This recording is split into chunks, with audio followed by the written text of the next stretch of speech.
Chapitre 13. Ferme Parker, de Reuter, État de New York, USA, 12 avril, quelques minutes plus tard. Donc tu t'appelles Karen, c'est ça? Pas Karen, Karine. C'est un peu l'équivalent français de ce prénom. La jeune aveugle a une voix très douce, la même voix que Vincent a entendue dans son rêve, celle qui a prononcé les mots Sedona, et. lumière. Ils sont à présent tous assis autour de la table en bois du rez-de-chaussée. Karine bien sûr, Vincent aussi, mais également Dylan et ses parents. Seule une lampe à pétrole accrochée au plafond, dont la mèche a néanmoins fait place à une ampoule électrique, illumine la scène d'une lumière chaude et intimiste. Vincent, encore sous le coup de l'émotion, n'en revient pas. Mais pourquoi tu ne m'as jamais parlé de ta sœur, demi-sœur? Le jeune homme met un instant à comprendre. Alors Dylan précise. Elle est née du premier mariage de maman. Avec un Français. Précise aussitôt le père Parker d'une voix lasse, comme pour souligner son agacement devant cet état de fait. Négligeant la remarque de son beau-père, Karine continue. Oui, papa est mort quand j'étais bébé. Accident de travail. Je ne l'ai jamais connu. Tout ce qu'il me reste de lui, c'est son nom et ma double nationalité. Tu es donc franco-américaine et tu t'appelles? Fort, Karine Fort. Vincent fixe la jeune femme. L'étonnant mélange de force et de fragilité qui émane d'elle le fascine. Mais tu es plus jeune que Dylan, non? Oui, j'ai 19 ans. Lui aussi est né d'une première union entre mon beau-père et... Ça, on s'en fout, Fifi. Maintenant ta mère est ma femme et basta. Madame Parker fusille son mari du regard. En attendant Dylan, ça n'explique pas pourquoi tu m'as caché son existence. S'il y a bien quelqu'un qui peut te comprendre, c'est moi. C'est que... Karine coupe net son demi-frère. C'est que je lui ai demandé de ne jamais parler à quiconque de moi et de mon existence. Pourquoi? Parce que je... Envahie par l'émotion, la jeune femme peine à trouver les mots. Dylan vient à sa rescousse. Parce que Karine n'a jamais réussi à assumer sa cécité. Elle s'estime comme morte depuis qu'elle a perdu l'usage de ses yeux. La jeune femme acquiesce sans mot dire. Mais pourquoi garder le secret avec moi? En tant qu'ophtalmo, on est formé à ces questions-là, y compris à l'accompagnement psychologique de ceux qui perdent la vue. J'aurais pu t'aider sur ce coup-là. J'aurais pu l'aider.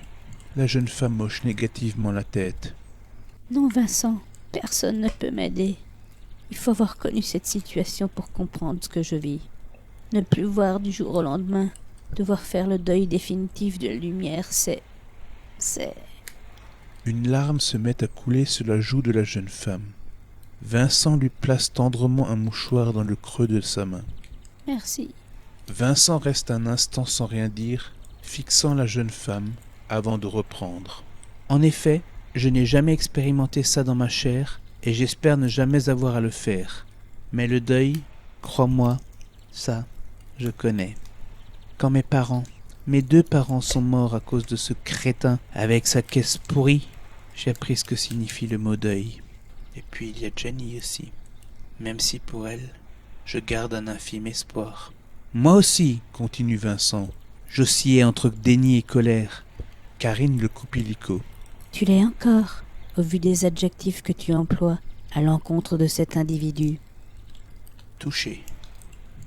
Bien que non-voyante, elle a vu juste. Non, enfin, oui, mais non. La voix de Vincent se fait plus vindicative. J'ai décidé de faire de ma douleur une force. C'est pour que plus jamais il n'y ait d'enfants qui aient à se retrouver sans parents à cause d'un chauffard comme ce... que j'ai décidé de devenir ophtalmo.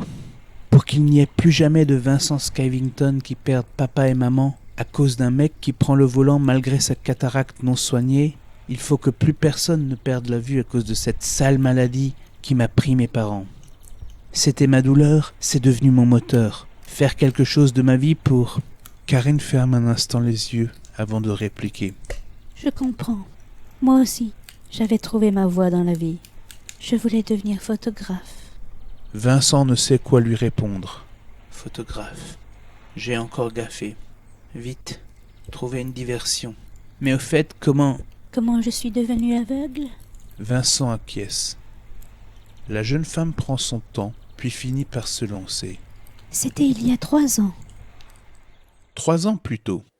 Karine a 16 ans. C'est l'été. Comme de nombreux jeunes de son âge, elle s'est trouvé un petit boulot.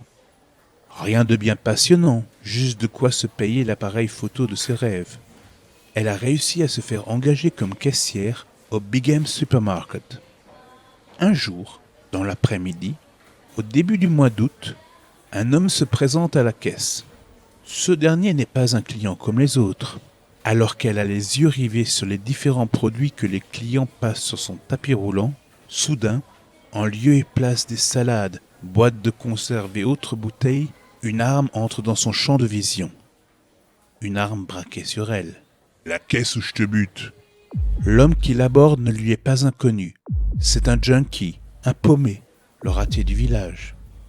Il y a déjà eu quelques démêlés avec la police, mais jamais rien de grave. Du moins jusque-là. T'as entendu, salope? La caisse où je te... Aussitôt, le service d'ordre intervient. Le vigile met le braqueur en joue.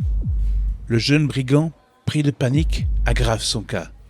Sans ménagement, il passe derrière la caisse et prend Karine en otage. Le junkie braque son arme sur la tempe de la jeune femme, se servant d'elle comme bouclier humain. Doucement, tu vas me suivre sans faire de gestes brusques. Et toi le vigile, pas un geste où je la fume. Karine obtempère, implorant du regard le vigile de ne rien tenter d'inconsidéré. Ce dernier a toujours le junkie dans sa ligne de mire. Les autres clients se sont mis à plat ventre, terrorisés par la scène. Les deux hommes se toisent, tandis qu'inexorablement, le junkie s'approche de la sortie du magasin, tenant toujours son otage en joue. Dans le regard du vigile, on sent la haine enflée. Sa gâchette le démange. Il est sûr de lui, sûr de mettre dans le mille. Son doigt effleure plusieurs fois la détente. Alors que le junkie est à 2 doigts de sortir du supermarché, le vigile saisit sa chance et tire. En pleine tête. Le junkie s'effondre, terrassé. Hélas, dans un dernier réflexe, son doigt se contracte sur la gâchette de son pistolet, toujours vissé à la tempe de Karine. Le coup part. Puis c'est le trou noir. Ça aurait pu être le point final. Ça aurait dû. 2 semaines plus tard, Karine se réveille.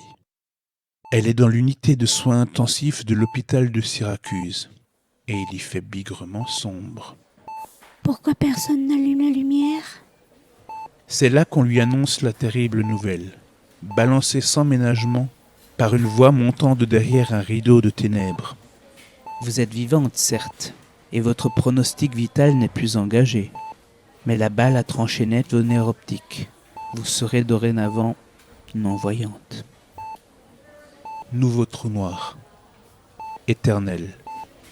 La fin des jours jusqu'à la fin de ses jours.